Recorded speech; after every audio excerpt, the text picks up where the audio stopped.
Quaresma, onde nos apresenta a transfiguração de Jesus.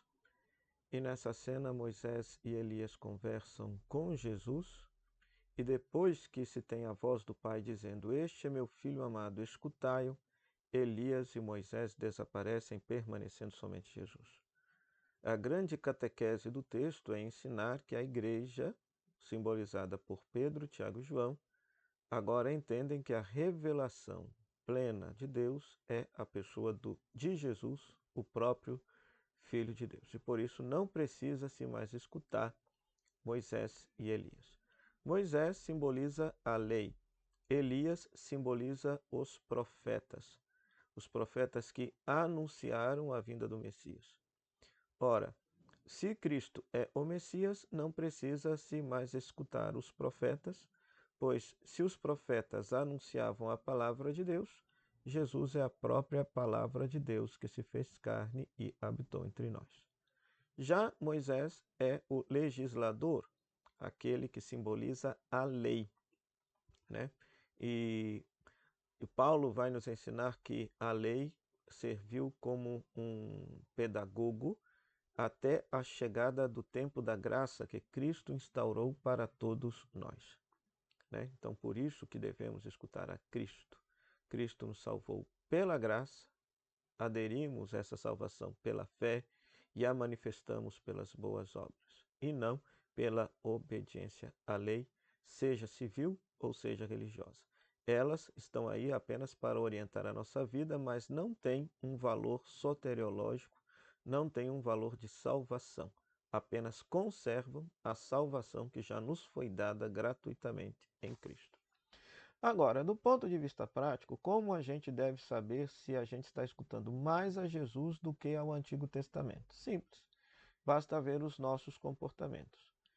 Quantas vezes nós queremos agredir aqueles que são contrários à nossa fé? Isso está onde? No Novo Testamento, nos Evangelhos ou lá no Antigo? Está lá no Antigo. Quando a gente, por exemplo, vê certas pregações onde os camaradas ficam insinuando que Deus haverá de punir os inimigos da igreja, os inimigos do Evangelho, isso é tudo uma mentalidade do Antigo Testamento, uma mentalidade mosaica e não uma mentalidade cristã. Jesus aparece somente no nome da fachada da igreja, mas lá dentro, muitas vezes, o que se prega são os valores religiosos do Antigo Testamento, aos quais Jesus superou. Algum deles ele concordou, outros ele discordou totalmente, né? Então, para você ver, como que você vai perceber se você está escutando mais a Jesus ou aos valores do Antigo Testamento? Simples. Leia os evangelhos, medite a vida de Cristo, se paute pela vida de Cristo e perceba se, de fato, a sua postura está se assemelhando a de Jesus ou ao comportamento religioso que muitas vezes aparece lá no Antigo Testamento. Às vezes as pessoas pensam que tudo na Bíblia tem o mesmo peso e tem o mesmo valor. Não tem não. Se nós somos cristãos, então é sobretudo os evangelhos que devem ser a regra de vida principal dos discípulos de Jesus. O Antigo Testamento tem o seu valor próprio como algo que aponta para Cristo como Messias numa interpretação cristã.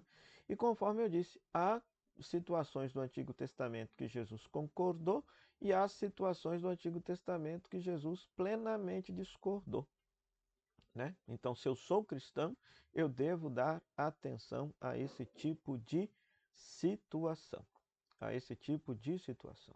Então, no decorrer de sua caminhada cristã rumo ao céu, procure refletir sobre esta realidade.